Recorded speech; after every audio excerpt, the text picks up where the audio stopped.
Gentlemen, the following contest is scheduled for one fall. Introducing first the host, straight from After the Slam podcast, Bodacious Albert. After the slam, where the real ones stand, we talk dreams, defeats, and the master plan. From the locker room tales to the spotlight glam, you'll feel every hand. This is after the slam. This is after the slam. Body slam gear. Welcome everyone to After the Slam episode 14. I am your host, the man, Bodacious Albert. And today we finally have the guest of all guests that I wanted to have in a long time. We tried this one time, couldn't do it. Tried it second time, we couldn't do it. Third time's the charm. And I just finished work, came home, put my man shirt on. Now I'm going to do something special because today it's all about Lucha Libre. So ladies and gentlemen, without further ado, from the Wrestle Collective, finally, I have him on my show, and I'm excited to have him. He is the one and only, I'll mess this name up, the Advocate of Inokism, ladies and gentlemen. Here he is. Oh, There we go. I told you you'd get it. You got it. I had Antonio in my head. Damn it. Right? The Advocate of Antonioism. Yeah, exactly. Let's see, look at this. I even prepared you a whole background. Look at this. Oh, I love it. Perfect. Just for you, brother. Just for you, man. Oh, thank you so much. I love, yes, yeah. it's very festive. Festive, man. It's the Lucha Libre style, you know. It's what it is. So let me put my headphones on. Hold you 1 second. Take your time. There we go, baby. There we go. Rey Mysterio, my old rival. It's the one I got in Mexico when I went to Mexico. What do you want to do? What do you want to do? It's my Mexican, but this is the mask you I wear bought this one on Etsy. on Etsy. How's the shipping with Etsy? What's that? How's the shipping? I don't think I got free shipping on it. Oh, really? Oh, nice. Yeah, I got this on El Mexican when I went on my honeymoon. I came home with this with my wife. Nice. You know, it ties up for Are there any lucha masks that I have a whole list of like lucha masks that I want. Are there any that you are looking forward to getting or want to get? You know, you're gonna laugh at this one. I want Conan's lucha mask. Oh, that'd be cool. Yeah, he had that mask, like the one he wore in the beginning of WCW, right? Correct. Yes, exactly. That one right there. I want to wear that. I want to find that one, and have it. I want that one. I also was going to show I wore an appropriate shirt for today's episode. That is perfect. Thank you. I appreciate you, man.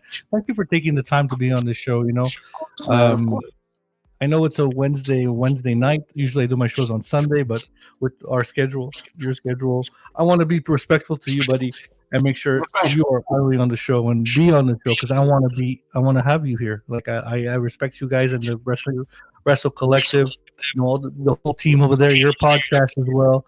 So like I'm honored to have you here, and I want to respect your time. So thank you very much, sir. Well, thank you. Like I said, I appreciate it. I'm excited. You know, I've been looking forward to it. Yeah, man. A lot of your colleagues are on the show, and they're gonna come back on the show, and you as well. I'm gonna invite you back. You know, we're gonna have some fun. You know, Nice.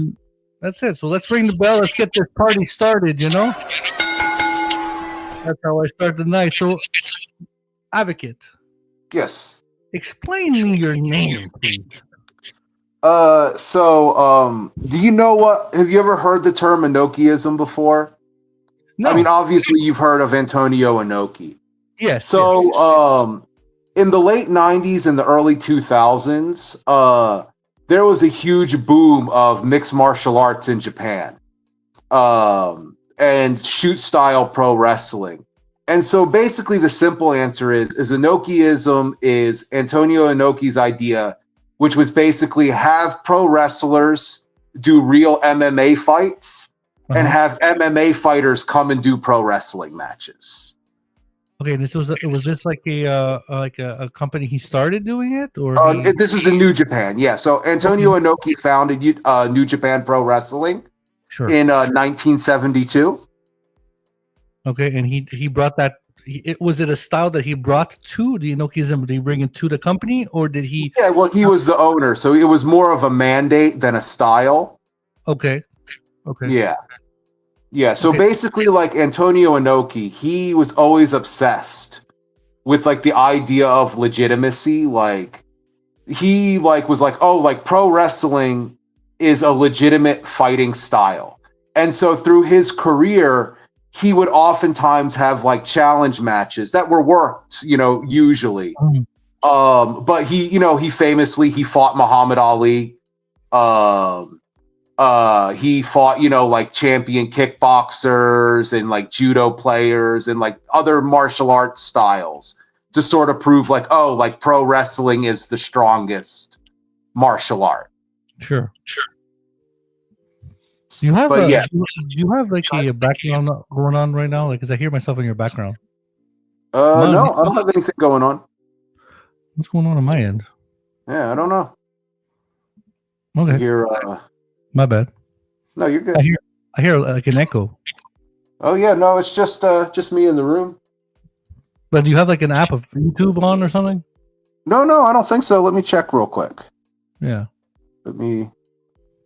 Okay, no, this is the only thing running currently. So it's me going nuts. Sorry, bud. But anyways, okay. So that's so you love the Inokism. So you went by the Advocate. And why the Advocate? It's just something I heard one day, and I thought that because I guess the real reason is that like that style of pro wrestling, like shoot style and sort of like the blend of like pro wrestling and real martial arts is something that's always intrigued me. Yeah, okay. And I heard it one day and I was like, oh, I love that. And I thought it would be a great gimmick to have for Twitter, make me stand out from the crowd, like have my own sort of thing. And yeah, it's worked a charm. Well, let me tell you, you've been very influential, and you stand out with that mask, that black one that you have. Yes. You stand out in your Wrestle Collective podcast. Obviously, you guys have the podcast, group of 6, 7, whatever, 8 maybe, but very, very intellectual guys. I say these big words, but I don't even know what the hell I'm talking about. I was going to say, I don't know if I describe myself as an intellectual guy. But you know what I mean. You guys. Yeah, I got you. You guys go into the dirt sheets. You go into the what's going on into pro wrestling. This show is not for that, and I'm not that guy to do that. I'm more of the guy. I want to get to know the fan and why you became a wrestling fan, because that's really that it start like. It's like I like to know it. Like I'm a research guy for that. Why are we wrestling fans? Why do we like the pro wrestling? Like I like the yellow pants and the yellow tights and the red knee pads and Hulk Hogan. Why did I like that? What was going on to my brain? Did you like McDonald's a lot as a kid? I did, man. Every Thursday, my mom. That's why. Maybe the big yellow. I always think that about Hulk Hogan, like his color scheme. I was like, did he do that because of McDonald's? And it's like, oh, he wanted that sort of like color association. Maybe that's what it was. Because honestly, why did I become a wrestling fan? Because we got wrestling fans, like we are fanatics of wrestling, pro wrestling, and all sorts of different types of wrestling. Like you just said, you're a big fan of Inokism. So for me, I was the big boot running leg drop. Why did I like that? Anyways, the point being is, I want to know you. What made you start loving the art of pro wrestling? Well, it's interesting that you mentioned Hogan, because for me it was Hogan as well. Okay. But it was actually so I had never watched wrestling or cared about it until 1996 when I heard kids at school talking about how Hulk Hogan had become a bad guy. Back then, we didn't know the terms face heel, it's just good guys and bad guys. And Hulk Hogan was the only wrestler I had ever heard of. And I knew him from like movies. Mhm. You know, I knew him from like the Three Ninjas movie or like Suburban Commando, stuff like that. I had never seen him wrestle before. I just knew he was a wrestler. But as a kid, I think I was really fascinated by the idea of a good guy turning evil. Like that to me was such like an alien concept. Like you see all the time in media that you'd see bad guys, you know, like find the light and become good. But I'd Yeah. never really heard about a good guy going bad like that. And I think like as a kid, like I was like, well, I got to see what this is all about. And so I tuned into Nitro and I just got hooked immediately. And yeah, and it was that way from until about 2002. And that's when I stopped watching wrestling and I came back to it in 2015 when I started getting into New Japan. Okay. Current pro wrestling, I should say. I was watching, obviously, we were talking about before with the Inokism thing. I had been getting into stuff like UWFI and Pancrase and, you know, like Pro Wrestling Fujiwara Gumi, this sort of like hybrid, like pro wrestling shoot style, like really trying to like blur the lines of like what's real and what isn't.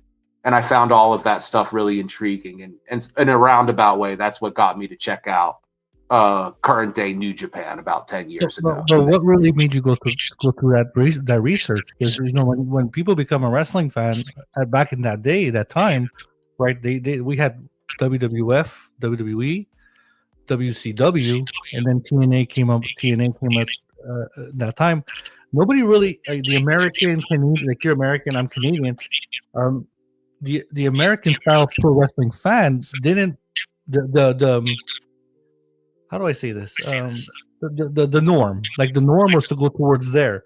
How did Yeah. you go into to that? Like that's like at that time we were talking New Japan Pro Wrestling was like underground. I only could have watched that stuff through tapes. What made you go towards that section of pro wrestling? Well, MMA and UFC specifically. So in I want to say, what was it, 2005, the first season of The Ultimate Fighter? Do you remember that show? Do you guys have that in Canada?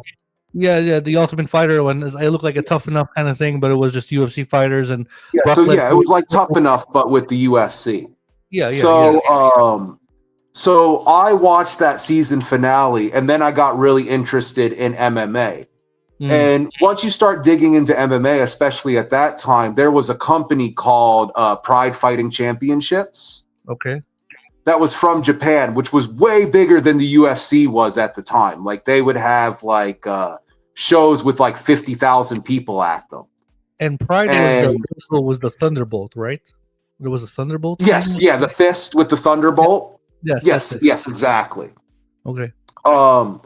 And so when I was watching Pride, I would get curious about, because there would be like the foreign fighters who I kind of knew and understood where they came from. Your Vanderlei Silvas, Quentin Jackson, Shogun Rua, you know. But I was very interested in like where these Japanese fighters were coming from. Mm-hmm. And it turns out a lot of them were coming from pro wrestling. And so I started like doing research, and this is like around the age in the internet where you could start getting access to like things, you know, through torrents and stuff like that. And I would be on these like Russian torrent websites, downloading these obscure like MMA shows or like, you know, sort of shoot style pro wrestling shows. And so it's that way that I found like my way back to pro wrestling, through sort of the JMMA scene and then sort of the Japanese pro wrestling scene. And I just loved all of the variety. And I love that their like companies were built on the idea of a philosophy about pro wrestling. Whereas here in the West, like companies are really built around stars. Yeah. You know, like in Japan, I always had the sense that like they would start companies and like the idea was like, we have a philosophy about like what pro wrestling should look like, what it should be. And so we're going to start a company and present that to you. And I just found that so like enriching. If that makes sense. No, it does. It does. I'm looking at if we have any comments. No comments so far, so that's good. But we have some retweets. The Advocate, Darce Boy says, Advocate, you're the GOAT. Oh, So thank you, Darce Boy. You rule. Me and yeah, Darce Boy are homies. We text each other sometimes. I get that on the Twitter over here. The Twitter. Oh, nice. I I don't know would be why. checking the Twitter now too, but I'm on my phone doing this. Yeah, I'm looking at everything for you, bud. I'm looking at everything. Thank you. Okay, so when you got back into wrestling and you went into that research, you did all that research for wrestlers, and who was who? Who did you caught your eye? Like you said, Hulk Hogan back then. But who caught your eye? Besides the great Antonio, but who? So like sort of the character or the wrestler that was like the transitional would be Kazushi Sakuraba. Okay. You might know him as like they called him the Gracie Hunter in MMA. Yes, Gracie. He beat Hoist Gracie, Henzo, Hoyler, like Hoist Gracie. That's the name I know. Okay, he was a wrestler. No, well, he did MMA. So the guy he lost to, Sakuraba, was a pro wrestler. Okay. So this pro wrestler, like, basically beat all of these Gracies. And so I started being like, oh, well, I got to see, like, where this guy came from, like, what he's doing. And then in terms of modern pro wrestling, I remember the first live show that I had watched since I was a kid was Wrestle Kingdom 9. Okay. And this was an incredible show. It had AJ Styles on it, Okada, Tanahashi, Nakamura. Yes, exactly. I know the match that really caught me was this match for the never open weight title between Tomohiro Ishii and Togi Makabe. And I had never seen a pro wrestling match like this before. Like, these guys like just seemed like they were hitting each other for real.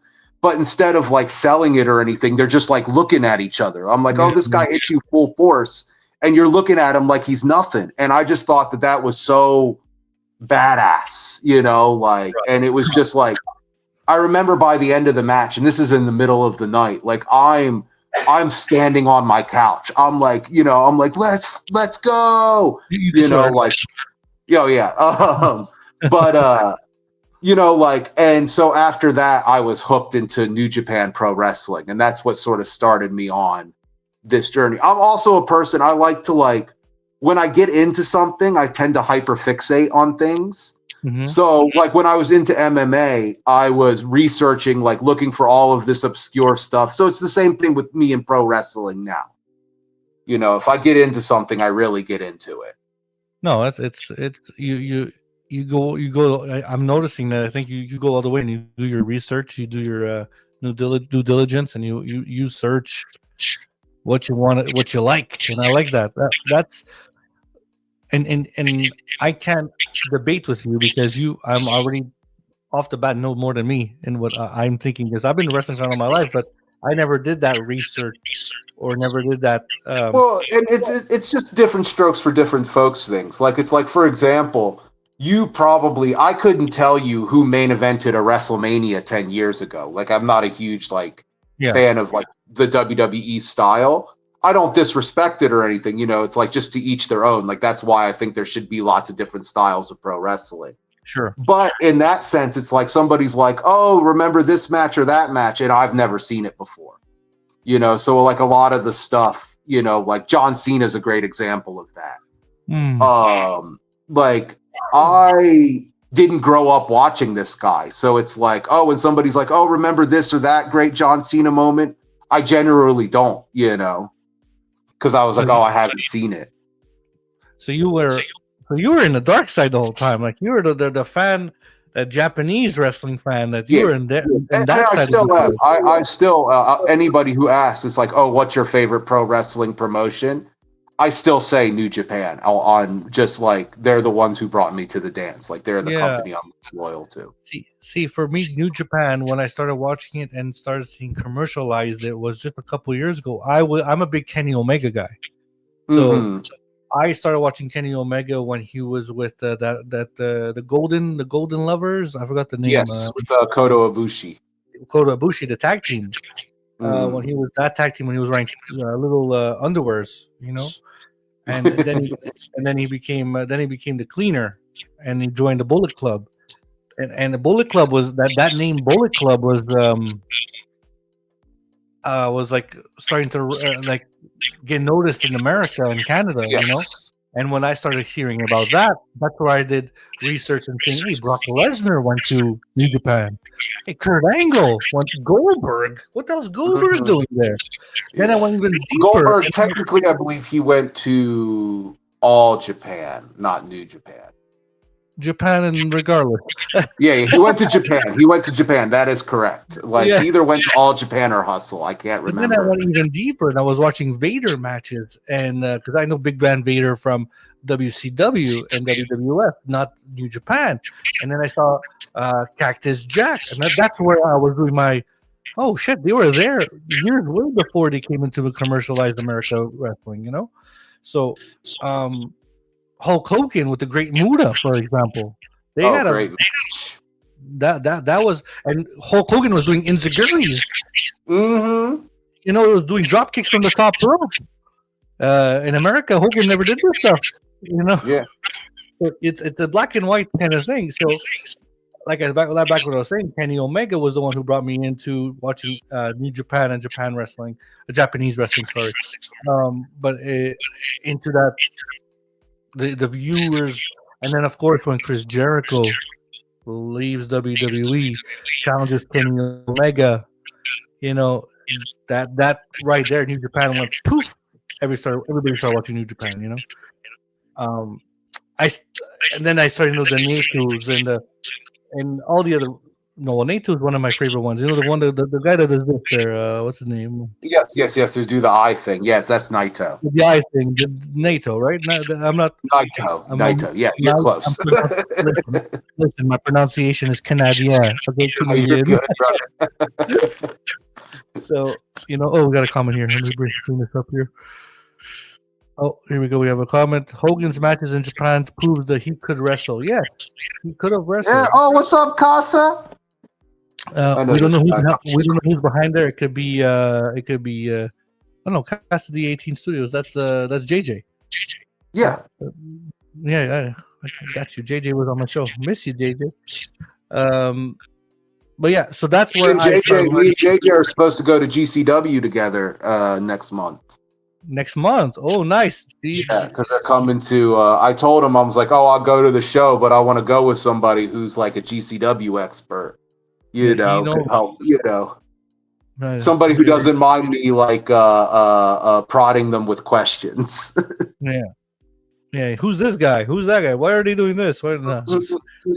I'm excited to see. I'm going to the SmackDown and the Saturday Night's Main Event when they come to my hometown, Montreal. So I'm gonna go there. Fuck you, TKO. Your ticket prices are way too expensive. Just saying. But yeah, I gotta go, my friend. Even though I have to not get paid for the next month and a half. But it is what it is. Yeah, man, it's terrible. Yeah, their ticket prices are crazy, bro. Like, this is why arenas are empty. This is why. Okay. So I'm gonna go off topic here, but AEW. I'm not a big AEW guy. It's not because I don't like it. It's because I don't watch it. I don't get it. I don't get it. I get the channel, but I'm not gonna pay $20 more on my bill to watch it. I'm not gonna do it. I have Netflix. Everything, all WWE goes on Netflix here in Canada for me. So it's not that I don't watch it. I watch the previews. I watch what you guys stream, the watch-alongs. I'm there. I watch it through there. So I'm not a hater of AEW. A couple weeks back or months back, we were seeing photos on Twitter how the AEW arenas were empty.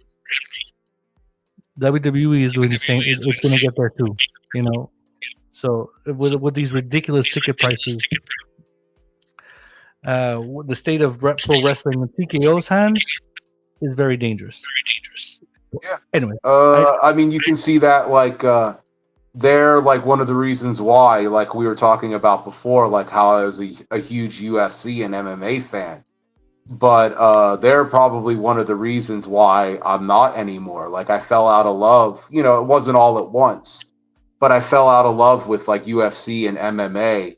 Over the course of years, and part of the reason was because it became too corporate. Yeah.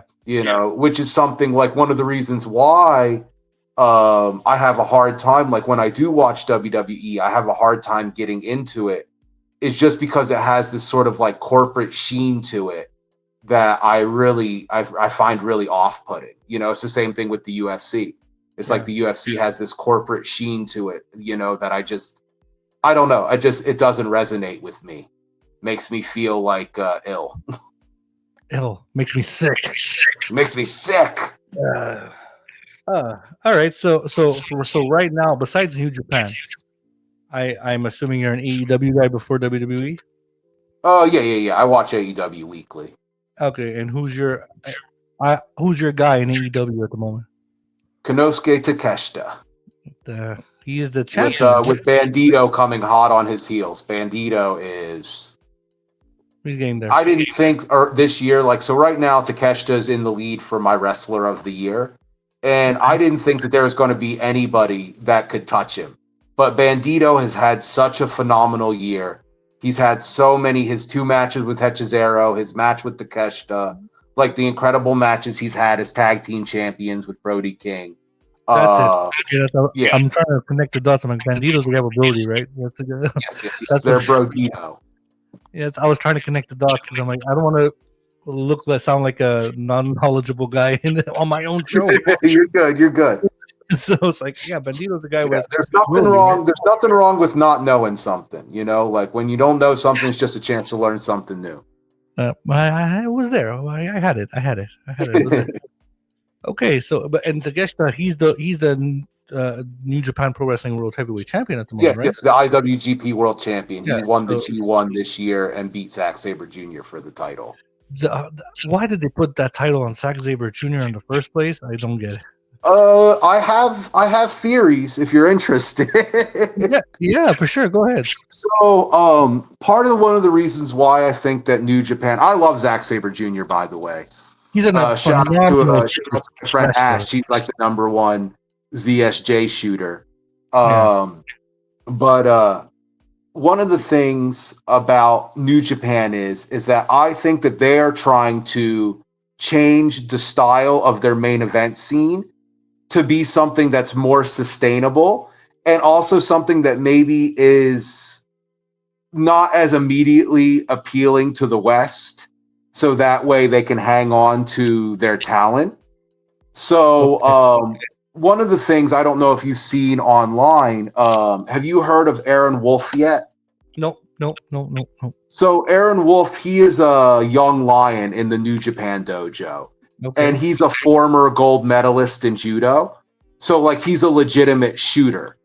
And so what I'm thinking that New Japan is trying to do is they're trying to sort of reconnect with not necessarily Inokism, but more true strong style, and have a main event scene that's more focused on grappling and striking and less on crazy neck bumps and big moves off of the top rope and sort of the high impact style that they've become known for over the last decade and what AEW is currently known for now. That style is incredible. I mean, it's the best style of wrestling out there, but there is a cost to that.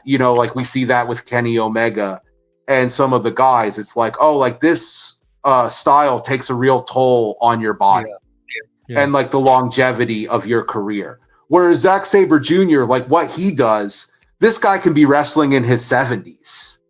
I'm this stuff, it's all, hammer locks and this sort of submission style. Yeah, and it's that. Go ahead. I saw him on a knee bar, but he made it look so vicious.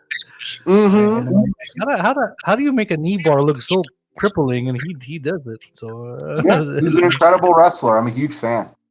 Yeah. Okay. So that's why you think they put the strap on him. So I think that they're trying to train their audience to embrace a new style in the main event scene.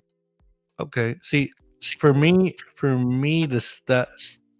I'm an Okada guy. Okay. I'm a big fan of Okada.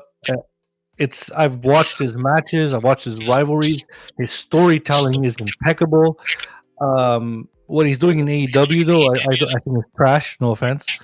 I prefer Okada in New Japan than Okada in AEW. That's one thing. I actually prefer Okada in AEW. I know this is a hot take. Oh my brother. Okay, so I get like the argument in terms of like match quality. Obviously, the stuff that he was doing in New Japan, but that Okada to me is very one dimensional. And this Okada is like a much more entertaining like TV product wrestler. You know, he has a sense of humor about him. Like he's not afraid to take shortcuts. Like there used to be a joke about Okada matches where it's like, oh, like you can skip the first 20 minutes. It's like, oh, the first 20 minutes of the match. It's like, oh, like it's like it doesn't really get going until minute 20. And to me, like he's been able to like sort of cut a lot of the aura farming and sort of like the tension building from like the early parts of his matches and sort of just like let's get to it. And I find it really refreshing, you know, like I said too, it's like, oh, I'm like an Ishii guy. So if you see like Ishii is not an aura farmer. Like one of the things you'll see about Ishii is this motherfucker, he's going to go get right after it. Yeah. You know, he's not going to stand around the ring, like letting the audience bask in his glory. You know, like he's like, I'm a fighter. I'm going to go in there and go after you.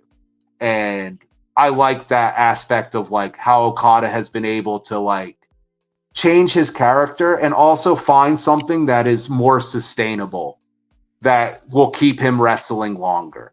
Because I think also one of the things about Okada is, and a lot of the people who sort of criticize his AEW work, like they only watched like the Wrestle Kingdom matches, like the G1 climaxes, like his really big matches.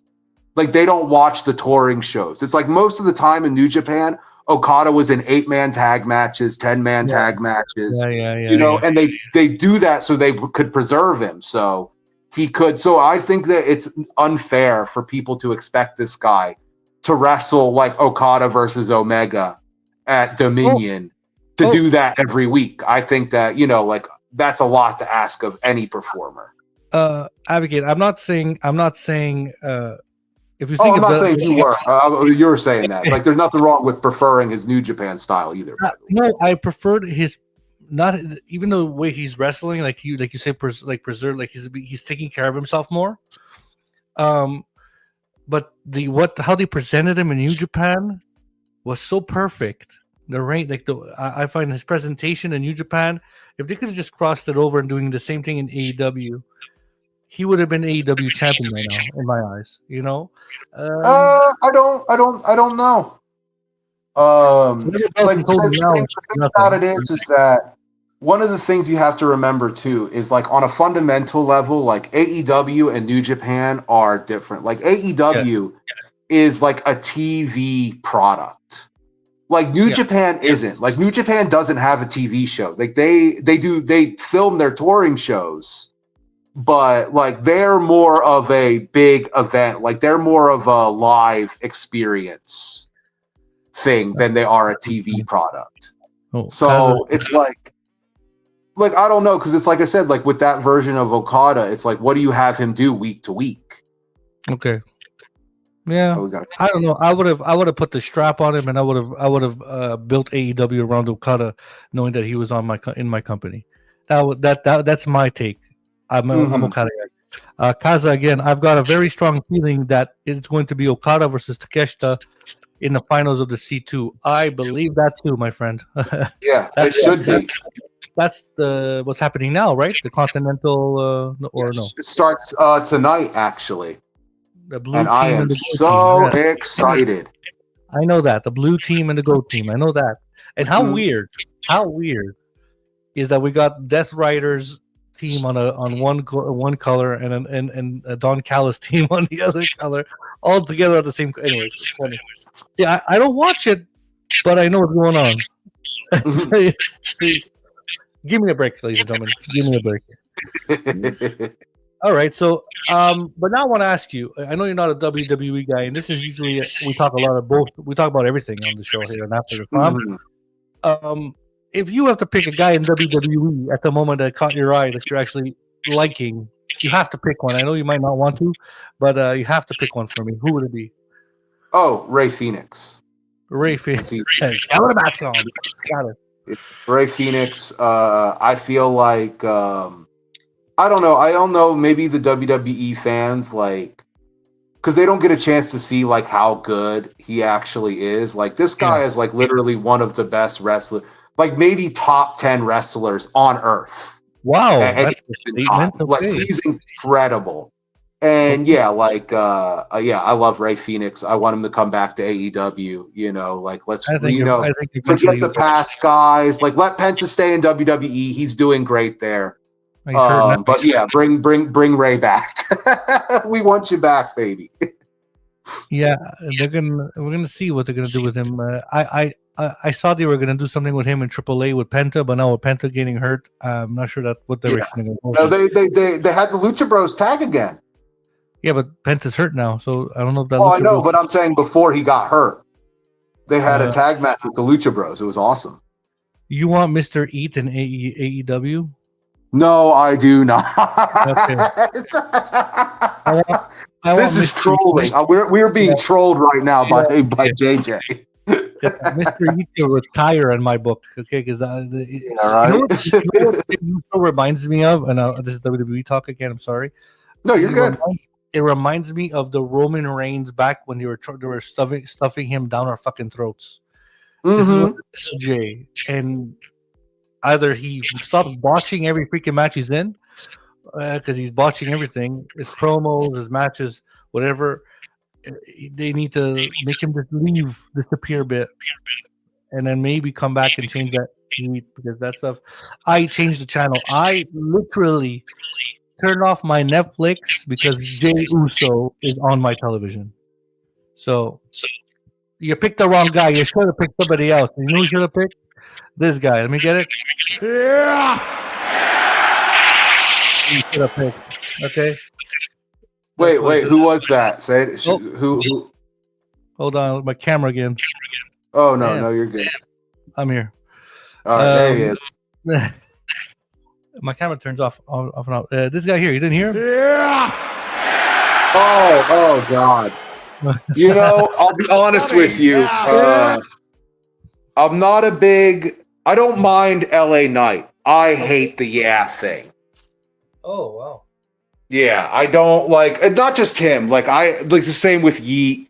I don't like catchphrases, or at least ones that are like really like audience driven like that. I remember I was at a New Japan show here in LA, and there was a guy behind me drunk, and the whole show he's going, yeah, let me talk to you, dummy. And I remember I was getting so annoyed, and I'm like, bro, this is a New Japan. Like, LA Knight's not here. Who is this for? Like, stop doing that. The guy drove me crazy. Yeah. You know? So yeah, that's my beef with LA Knight. Dummy. Yeah. There you go. Oh God. You know what? Fucking Mark. That's what I am. There you go. I said it. You know, I said it. Fucking Mark. You know, that's what I am. All right, Advocate. I hope you hear me still. Oh yeah, I'm still here. Sorry, I had to go grab something real quick. I have this question here. Yes. So now we got a 4-4 Survivor Series this weekend. I don't know if you're going to watch it or not, but I wasn't planning on it, but you know, you never know. I might check it out. Wow, I love it. You know what? It doesn't matter what you think. Okay, so there we go. I do this with my guests usually, and I like to do a 5-on-5. Okay, Now, for sure. You're fighting the Don Callis family, which you know who's in there. Pick five guys from the Don Callis family. Okay. Pick. So Okada, Takeshita, Fletcher, Hechizero, and Lance Archer. Okay, now you're facing those guys. Okay. Oh shit. Wait, can I change the Don Callis I'm fighting then? I want to face Rocky Romero. I want to face Trent. No. Mark Davis, please. El Clone. Now you got to pick 4 other guys to team up with you against those 5 you just said. Who is? Oh, God. Let me think. I would pick. You got yourself in all. Does it have to be any, or can I do like anybody? Like anybody from any era or anywhere. Okay. I would pick 5 Goldbergs. And you with that wrestling mask. Okay. I'm kidding. Okay. No, I would probably pick Will Ospreay, Kenny one. Omega, Fantastic. Swerve Strickland. Okay. I need a big fucker too. Powerhouse Hobbs. I knew you were gonna pick Bill. I call him Bobby Lashley Hobbs. Anyways, he's way better than Bobby Lashley. You know what? For Powerhouse, I don't know where he's from exactly because I just saw him in AEW. He's from the Bay Area in California. No, but was he in the Indies before this, or I'm not. I don't recall seeing him anyway. Yeah. He was an independent wrestler before AEW. He got hired during the pandemic. Because he's a big boy. Oh yeah, he's a big boy. And his match with Hangman Page, for me, Hangman Page, I don't like that man. I'm happy Samoa Joe won the title. I don't like Hangman Page. I never liked him ever. So point being, but his match with him and Powerhouse Hobbs proved the point in that match. He's pretty good. Like, I see him taking off the title off of Briscoe and becoming the TNT champion. Like, I see that happening. Yeah, my opinion, and I'm not a big AEW guy, but I see that happening. But I don't think it's beyond the realm of possibility. And let me do this because if you saw the Briscoe and the Tony Khan press conference, did you see that thing with Tony Khan? The way he was clapping, he looked like he was on cocaine, man. Anyways. No, I did not. I never watched the media scrums or anything like that. Oh my God! He looked like he was on cocaine. I posted it on my Twitter. Yeah, well, I mean, he rich, so that's his prerogative. Tony Khan did, man.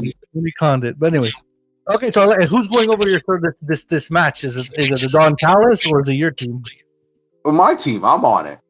Okay, who's pinning? I don't job, bro. I don't eat pins. I don't do bumps. Man, undefeated. I think I'm wearing a Mil Mascaris mask right now. So in the tradition of never getting pinned. Yeah, and eliminating yourself out of the Royal Rumble. Yes. What a work! I know. What a work! Oh shit. Okay, so I want to know your Mount Rushmore. 4 guys on that big mountain. Who you think is your Mount Rushmore in all of pro wrestling? That's tough. I would say Mitsuharu Misawa.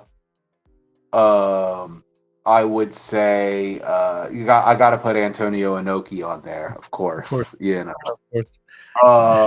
I would put Sting on my Mount Rushmore. Nice. And I would put. It's tough.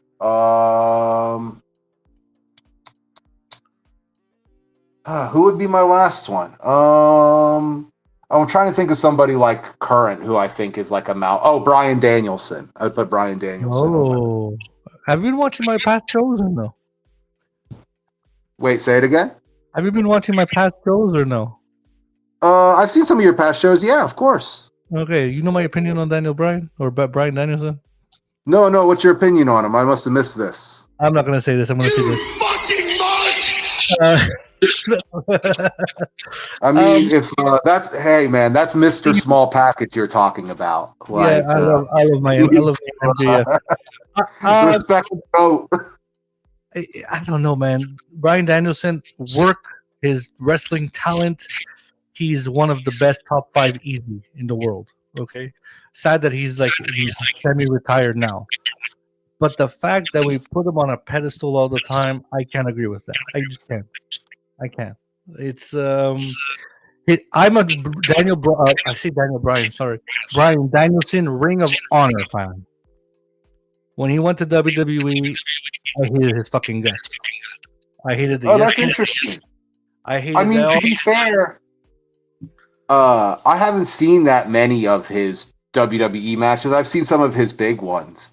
His stuff I think he's the only person I've ever seen have a good match with that Bray Wyatt guy. So yeah, well, that strap match that he had, I really enjoyed. But yeah, no, I think he's incredible. I think that he's able, like, the thing that I give him like a notch above, like even the other people like Okada and Omega, like the other current wrestlers who people kind of put in the GOAT status, is that Bryan Danielson can get a great match out of virtually anybody. Whereas like the other guys on the list, it's like, it feels like when they're not wrestling great wrestlers, they don't have great matches. But I've seen Danielson have great matches against guys who are middling at best. And I've seen him have matches against people who I think are outright bad. So like that's just a testament to how good he is, in my opinion. Three guys I could say right now that could make a match with anybody, put them in the ring with anybody, and it will look good. Yeah, Bryan Danielson is one. Kenny Omega is another. Kenny Omega, I have to put him in there. His matches with Sunny, that girl, that man, girl, whatever it is, in the pandemic days of AEW, what's the name? Sunny something. Sunny Kiss, yeah. Sunny Kiss. I'm not sure. I don't want to speak to. I don't know what Sunny's pronouns are. I think it's he, him, but I'm not. Him, she, her, whatever it may be. My bad. This is all you can eat podcast, ladies and gentlemen. But the match which he had with that wrestler was good. So Kenny Omega, Bryan Danielson, and you might not like who I'm going to say right now, but Seth Rollins. Oh no, I think Seth is all right. I've seen some Seth matches. He's a decent guy. I don't have any problem with Seth. Those three, I think. I don't like his character. I don't like the way when he talks and he's like, he sounds like a whole witch. Yeah, that one. I don't like that, but he dresses like Liberace. I mean, that's all right, I guess. But yeah, match wise, he's a very good wrestler. Yeah, I think those three could wrestle anybody. But again, like I said, if I have to pick Bryan Danielson, Ring of Honor days, easy. Ring of Honor days were my guys. The matches he had with Punk and his matches with Samoa Joe, his matches with Nigel McGuinness. Those are the matches that I enjoyed. You ever seen his fight without honor against Morishima? Morishima, yes, I did. Oh, such a good match. That's like my favorite. And I think he's like slashed the back of his head that match or something. Mm-hmm.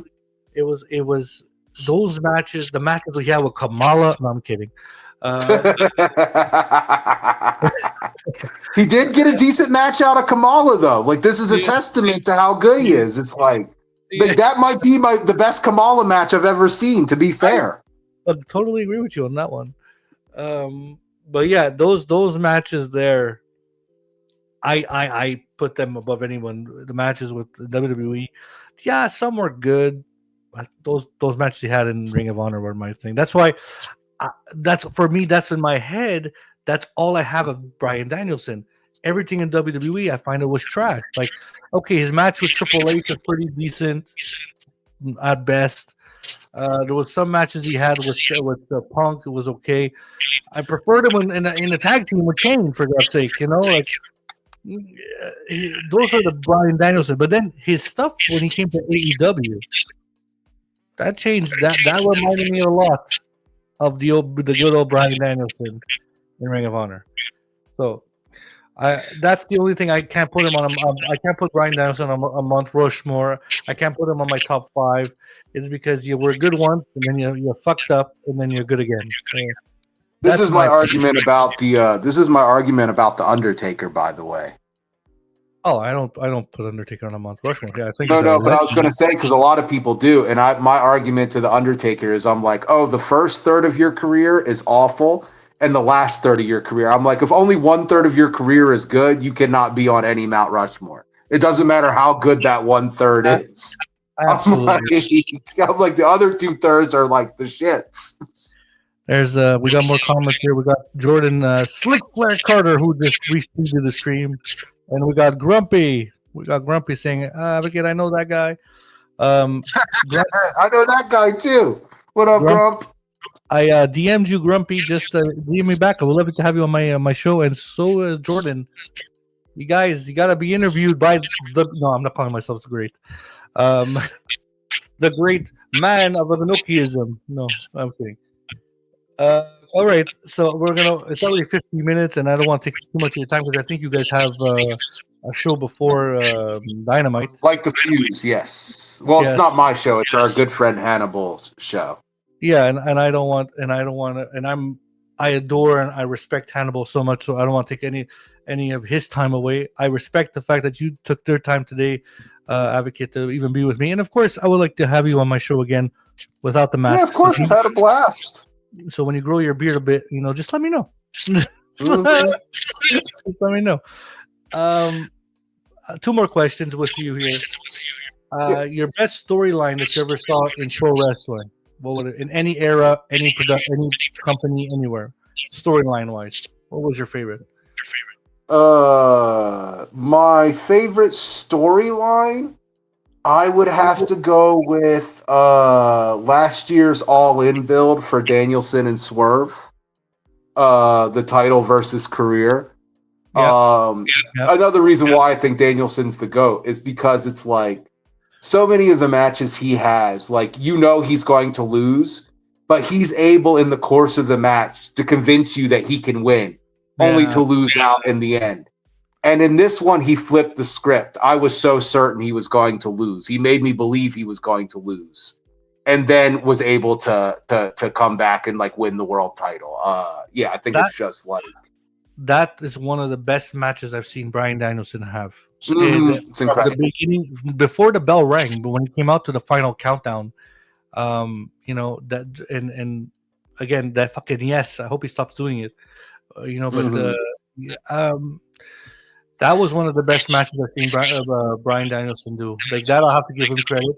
Goat wise, I'm not. My opinion, I ain't gonna make him one of my goats.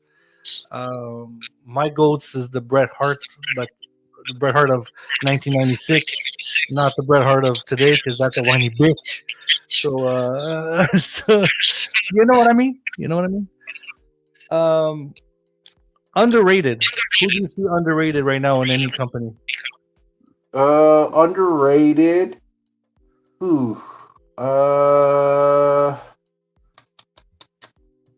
I don't know. It's hard to say. I would say in WWE, the most underrated guy is Dragon Lee. I think that this guy, I think he could be a world champion anywhere. I think this guy's just unbelievably good. For AEW, I'd say, it's tough. Dragon Lee. Yeah, they tend to rate guys like exactly where I see them as well. I would go with we could go with Claudio from the Death Riders. I think he's underrated. I think that he can hang with the best wrestlers on the planet. He can wrestle anybody in any style, and still put on like really great matches. So yeah, I'd say Claudio. I think that's a great answer. I like the Dragon Lee because maybe I'm very commercialized with WWE. I would have said LA Knight or something, but I like your pick of Dragon Lee. Claudio, on the other hand, I'm afraid like that he's in the Death Riders now, but when that Death Riders crumbles and falls one day, is he able to lead that team? I don't think so. I don't know. Well, I think he's about to win the CMLL heavyweight title. So, like, if the Death Riders fall apart, he can just stay in Mexico for a while. Yeah, that won't bother me. I mean, we watch CMLL in the Discord every week. So, I'm like, if he's in CMLL, I'll still be seeing him. By the way, in the Wrestle Collective, I'm in there. Can you guys find Alberto after the slam and give me like a badge so I could come into the damn Discord and like watch the shows with you? Because I can't find anything every time. Every time I'm on the damn Yeah, Discord. I'll have to ask. I'm a bit of a Luddite, so I'll have to ask our tech guy. But yeah, I'm sure we can figure that out. Like, I want to watch the show with you guys and talk with you guys and enjoy it. Damn it, I've been trying, and every time I get on the Discord, it doesn't let me in. I'm in the Oh Discord. wow, yeah. I'm You're in the Discord, but it's not letting you into the watch along. No, I got no permission to do anything. Nothing. Oh, okay. Yeah. I'll ask our tech guy. And I'm like, I'll damn. ask Hebert about it. You know Hebert. You've interviewed him before. Yeah. I'll I'm ask like, him. damn, I thought I was friends with these guys and shit. Like, no, I'm kidding. But so last question of the night. Thank you again. Oh, by the way, before we get to the last question, I would like to say this Sunday, I got Kicking Out at 2. I got Michael DeBrain and Tori the Talent. Do you know who they are? Kicking Out at 2? No, I've never heard of them before, but I'm excited to check it out. They're a part of the Gimmick Table company. They're also a part of the DWE. So they're part of DWE. Oh, I might know them then. Maybe the name just did ring a bell. Yeah, Kicking Out at 2. I really love their podcast. I'm a DWE affiliate. Yeah, the Kicking Out at 2 is really good. DWE is like I had the Unseen Bling Queen on the show. I had and I'm gonna have Miami the Great. Final Boss League. Oh yeah, Final Boss. Exactly. Great guy. And those guys are gonna be on my show as well. And then I'm not gonna take a hiatus because I'm gonna switch it a bit. I'm gonna be doing my own show called The List. Hold on. Let me do this. You just made the list. The list is going to be top 10 of my lists of wrestlers and any other topic. And one topic is championship titles. That's going to be the first list, top 10 list, championship title designs. Not championship titles, but championship title designs like I have in the back. So that's going to be an extra on the After Time. So I'm leading more or less towards the lives and going more towards the video aspect of YouTube. But again, I would like Jordan Slick Flair on the show, Grumpy Omega. I would like him on the show. So whenever you guys are available, please hit me up on the DMs, and I would like to make a date and time to have you on. Both guys, they're busy guys. Grumpy, he has like a whole ranch that he manages. Yeah, I know. Yeah, he's like this freaking wilderness badass. Like you talk to him. And he sounded like such a sweetheart, but he's out there like on the land, like running off wild hogs and bears and whatnot. Like I'm like, what a badass! He got that bow and arrow. He's he got that Bowie knife. He's doing what he's got to do. Oh yeah. But yeah, I'm happy the show is going to continue on. I'm happy you guys let me in, welcome me into your spaces as well. Of course. Some wrestling spaces I don't go into. I see you in them, but some of them I go in and I leave because I don't like what they say. So it is what it is. It is what it is. But okay. Besides the fact, Advocate, I want to thank you so much, sir, for taking the time today. I know you're a busy man on the weekends and stuff. You're very handsome with that mask on. I'm handsome with it off too, baby. I know. I'm just pulling your legs. I'm pulling your grumpy, if you know what I mean. I'd love to have you on the show again one day. Last question of the night. Thank you again. Where do you see pro wrestling in the next 10 years? Oh, who knows, bro? Like if somebody had told me 10 years ago when I started watching again that pro wrestling would look like it does now, I would have said they're crazy. So I don't know what pro wrestling looks like in 10 years, but I know I'll probably be there watching it. So yeah, God willing. Same here. God willing. In 10 years, I hope I can introduce wrestling to my children. My daughter is 4 and my son is 1. They watch it. Oh, that's my son is 2. And see, that's a great thing. And your son, does he show any interest or? I don't let him watch. Okay. He likes when I body slam him, and I put him in the ankle lock. He likes that. All right. Okay.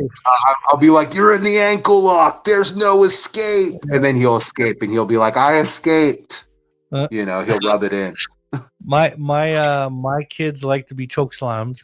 on the bed and power bombed, but they don't like it when I have not this on. If I have the mask on, it's okay. If Daddy has the mask on, it's like, Daddy, you're hurting me. So when the mask is on, they know it's somebody else and they're having fun with him.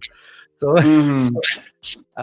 but my son, he likes when he's one and when he passes through the TV, sees wrestling, he stops. He looks at the colors and the light. He likes that. And my daughter is a Cody Rhodes mark, so she'll do the Cody Rhodes. Oh, like she'll do that stuff. So she likes Cody Rhodes. So does the wife. So I don't know why. The point being, in 10 years, I want to see my kids liking pro wrestling, and we can watch wrestling as a happy family. So that's what I want to see. But yeah, man, thank you again. Like, subscribe. Are you subscribed to After the Slam on the YouTube? Yeah, I'm subscribed. Yeah. Oh, okay, because shocking, ladies and gentlemen, I got 1,700 subscribers this past week. Nice. I'm like, where did this come from? Shit. Everybody knows, like, for me, like, if you're like a community member, like if you're somebody who's like in our sort of sphere of influence, I always try to support like all of like the projects that people do. Like, like I think like as a community, we should, like try to support each other as much as we can. So yeah, I'm definitely subscribed to your YouTube. And as a community, like and subscribe, like and retweet our tweets, guys. Like that's important to because we might not have on your algorithm. Your algorithm is going to show another algorithm, and it may be like I'm retweeting and liking everything I see from the DPDV and the Wrestle Collective. One is because it's wrestling, and two, like I'm going to be on Hannibal's show now. Just talking with you guys. But yeah, one more thing, Advocate. I want you to share with the world, if they don't have it, if you have anything to share link-wise, where to find you on social media, all of that. Just go to for the Wrestle Collective. Just go to Dub-C Worldwide on Twitter, and you'll be able to find everything. The link to our Discord, to our YouTube channel. We don't have an Instagram yet, but if we get an Instagram, our TikTok, all of that stuff. And if you're looking for me, just look in the mirror and say Antonio Inoki's name 3 times, and I'll appear right behind you. That's a good one. And I'm smiling heavily behind my mask. I'm not smiling. I'm not smiling. Oh, man, that's a good one, man. That was a good one. I like that. See my camera angles. Boom. All right, guy. Thank you very much. I'm going to put your links on the description below. Thank you, brother. I appreciate that. Everybody, thank you for watching After the Slam. Episode 14, but I think I did 16 last week because there was a whole confusion of time difference with the Advocate here of Antonio Inoki. Sorry guys, I'm on Japanese time, so it's technically yesterday. Yeah, technically you're watching this in your future in the past. But that's it, guys. I'm gonna see you next week with it's this Sunday with Kicking Out of 2 podcasts, Tori the Talent and Michael the Brain. They have their own podcast. Check them out as well. They're pretty cool and fun. And it's a mixture. You'll see this Sunday what I'm talking about. And that's it. Advocate, thank you very much. Thank you, man. It was a pleasure. And I hope you liked it. I hope you enjoyed yourself. I'm gonna put the stuff in backstage. All right, buddy. Thank you so much, bud. All right, later, man. Just wait for me. Don't leave. I'm putting you backstage. Okay.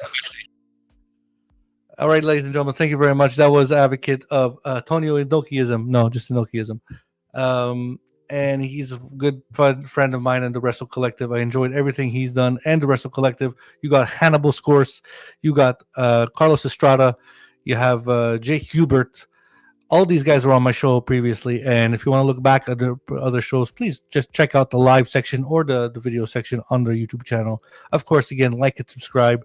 And again, thank you very much for joining us here on After the Slam. I appreciate you. And anybody who wants to be on the show, please don't be shy to DM me, because I'm loving the fact that you are DMing me and the fact that you're going to be on my show and just to share your. So thank you very much, everyone.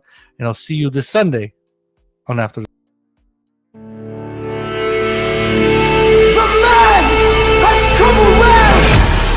Gentlemen, the following contest is scheduled for one fall. Introducing first the host, straight from After the Slam podcast, Bodacious Albert. After the